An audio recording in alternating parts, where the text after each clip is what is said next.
Hey folks, one of the questions that clients that I work with often struggle with, especially if they're new to HubSpot, is understanding how all the data objects and tools kind of fit together and how to make sense of it across teams, specifically marketing and sales teams, which is what I work on most with the clients I support, either existing HubSpot clients or ones that are doing brand new implementations. So using a very high level left to right buyer journey. Prospects is where they start, people that you think are in your market. Hopefully, you convert them to customer. In the middle, you'll be doing activities that will generate leads, and those leads hopefully turn into opportunities and then complete the buying journey. Now, in HubSpot world, this mapping is a little bit different. So, a prospect, perhaps in Salesforce or other CRMs that you might be used to in other databases, can be generally considered somebody that's going to have interest in your products or services. In HubSpot, a contact is a person, any person. They could be involved in your buyer journey or not. They could be vendors or partners or others that might support a buyer journey, but they're not the ultimate buyer. So just think of contact, that data object in HubSpot, as a high level representation of any person. In this case, we'll focus on ones that are going to be involved directly in your buyer journey. And obviously, the goal is still to convert those to customer, as we see on the right side. Now, in the middle, we still have the concept of a lead, and this is when a contact indicates interest. That definition is up to you. Could be high level interest or maybe mid funnel interest, downloading a brochure, maybe a white paper, those kind of activities. And when something happens that contact indicates purchase intent, again, up to you to define that, that's when you would open a deal and begin the process of forecasting revenue and getting the sales team more heavily involved. So the question is, how do all the HubSpot tools come into play to make this motion happen? So first, let's think about, well, who's doing what here? In most cases, in most companies, depending on the size, there'll be a marketing team, and they'll handle the top or the left side of the movement here, acquiring the data and often doing the activities that are generating the high level leads, right? Producing the content, maybe executing ad campaigns, etc., that are generating leads.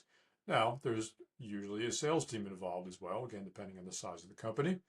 And they are often involved in the steps that happen on the right side when there's more indication of a serious purchase intent. Now, in the middle, or on the left side here, where the darker green is shown, there's often some shared duties here. Again, depending on the company, often marketing team and sales team will collaborate at some point in this movement. Generally, when it comes to lead generation, you might have sales team members doing their own lead generation efforts. You might have marketing involved in that as well. So there's a handoff there, and that is often good to map out and have a defined process to acquire that elusive marketing and sales team alignment. That's where it should happen right here. So how does HubSpot make this happen? Well, the HubSpot Marketing Hub product is the one that's most built for marketing teams. The HubSpot Sales Hub, as you could probably guess, is built for sales teams and the movements and the activities that they would be doing.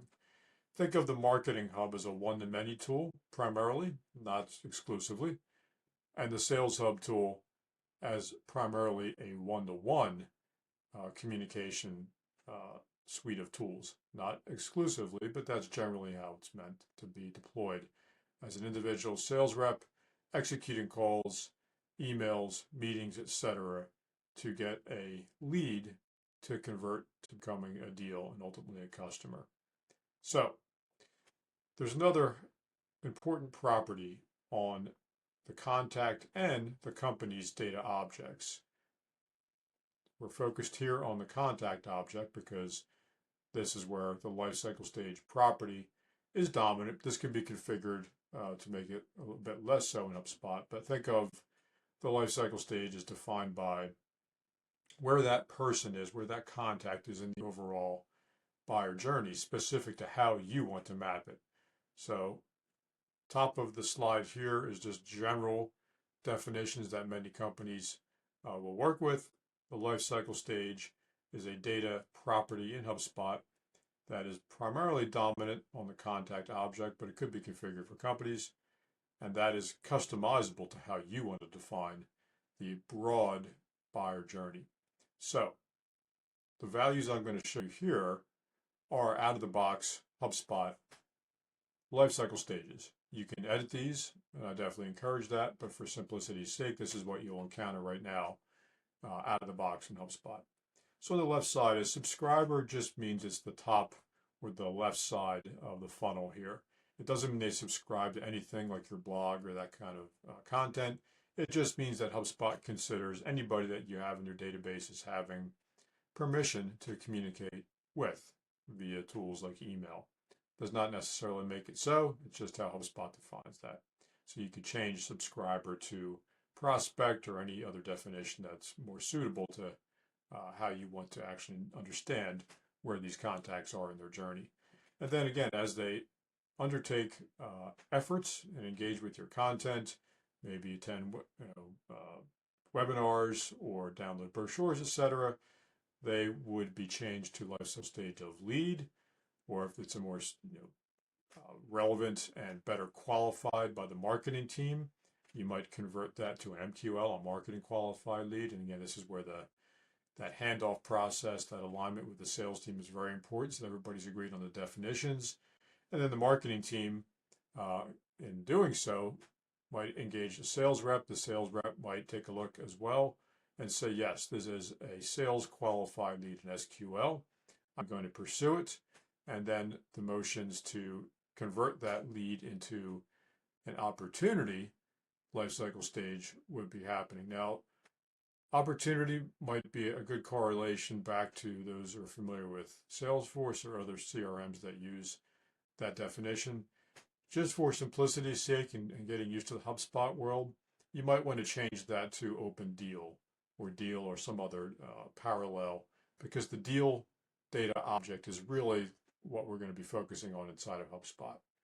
And then lastly, the goal, make them a customer. So that would be the final lifecycle stage. You can have others, but this are now focused is for the buyer journey of going from the very top or the very far left subscriber to the point of which you can say, yes, they are now a customer. We can recognize revenue. So the tools to make this happen, the data objects that are the equivalents.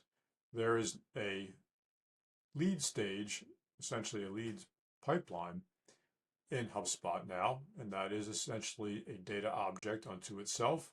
It is not a robust data object as is the contact object or the company's object or even the deals object at this time, but it might be growing in that regard.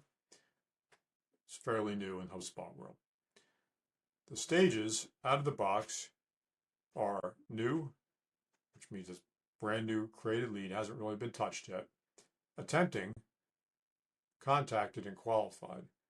Now, attempting and contacted, if you leave the default settings on in HubSpot and your team is engaged as Sales Hub users and they're executing calls, they're sending emails, etc., attempting and contacted will be updated automatically, which is a great time saver, so you don't have to have your sales reps doing too much data entry to maintain these. Essentially, what you want the sales team to spend their time on is updating the stage if it's qualified. So once it is, that is generally when you're going to open a deal and use a deal pipeline. That's got its own stages. The difference is that the deals object is very much revenue centric in HubSpot world. If you want to attribute dollars, you want to use deals. That's the best way to think about it. Now, the stages we see here can have their own customizable stages. These ones you see in the darker green are just some ones you might want to consider. What you're going to be doing here is setting not only the name of the stage, but also the weight, the percentage chance that you're going to close this deal. And that is going to change as you move forward in the deal pipeline progression. So let's just say that the first stage for true deal movement is the demo has been completed. And HubSpot does recommend, and I agree, that generally it's best to have your stages represent a past tense action so that you're not stuck in limbo trying to determine whether something is happening or not. Demo complete means yes, we have finished the first stage, but we have not finished the second stage yet. That second stage maybe is proposal sent, and then the weights you see there, 10% for demo complete, 50% for proposal sent, indicates that we are getting closer to be able to recognize that full dollar amount that lives on the deal's object in the amount property. So perhaps the third stage is red lines received. You're getting good indication that the prospect, the contact, is serious about getting this contract done. And maybe when it is done, that is just simply a contract signed stage. It is 100% as far as the weight recognition in HubSpot goes, but you'll see it appear as closed won, not 100%. But as far as revenue recognition goes, HubSpot will say, okay, this is no longer an open deal, it is closed, and we can recognize 100% of the amount in the deal object associated. So important distinction. Leads is just exactly where you see it, kind of right in the middle of the funnel. Deals is for, all right, now we're getting serious and now we want to start forecasting revenue potential. And the seriousness of that is why you want to open a deal or not. So good distinction, keep in mind as to how the lead stage, the leads pipeline and the deals stage are different but related. And new in HubSpot is what's called the sales workspace. It is designed for sales teams exclusively, not so much marketing teams, to perform the actions of moving a new lead, an SQL, in the lifecycle stage, all the way through from becoming qualified, hopefully, in the leads object, and then opening a deal and closing that deal, hopefully, as contract signed. 100% revenue recognition, job well done. So the sales workspace in HubSpot is designed specifically for those movements. Hopefully this makes sense. If you have any questions, reach out. I'm happy to help you plan how this should be created for your own HubSpot account. Thanks.